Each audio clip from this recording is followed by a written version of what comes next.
अच्छा स्टूडेंट्स देखें अब इसका लास्ट स्टेंजा, ना उनकी राह पर जिन पर हो गया तेरा गज़ब तारी, कि वो गुमराह है उनसे बचा ले हमको ए बारी। तो अब ऐसे रास्ते पे चला हमें जो इनाम व नेमत, जो भलाई का रास्ता है, जो फजीलत का रास्ता है, और ऐसे रास्ते पर हमें ना चला ए अल्लाह जिस पर चलकर हमें तेरा गज़ब जो है वो गज़ब मिले, या तेरा गुस्सा जो है वो हमें मिले, ठीक है ना, ये तेरा गुस्सा हम पर नाजिल हो। तो हमें वो गुमराह है उनसे बचा ले हमको। ऐसे लोग गुमराह हैं जो ऐसे रास्ते पर चलते हैं जो हिदायत और फजीलत का रास्ता नहीं है। जो लोग ऐसे रास्ते पर चलते हैं वो गुमराह हैं।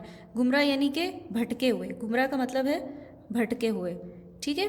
तो ऐसे लोगों से बचा के जो गुमराह हैं। ए बारी, बारी यानी कि पैदा करने वाले, ए पैदा करने वाले, हमें उन लोगों से बचा जो गुमराह हैं और भलाई के रास्ते पर नहीं चलते, ठीक है। इसकी रीडिंग हो गई। रीडिंग के बाद आप लोगों ने ये जो डिफ़िकल्ट ये वर्ड्स अंडरलाइन है नज़र आ रहे हैं आपको, इनके आपने अल्फाज मायने लिखने हैं। ये अल्फाज हैं और ये इसके मायने हैं।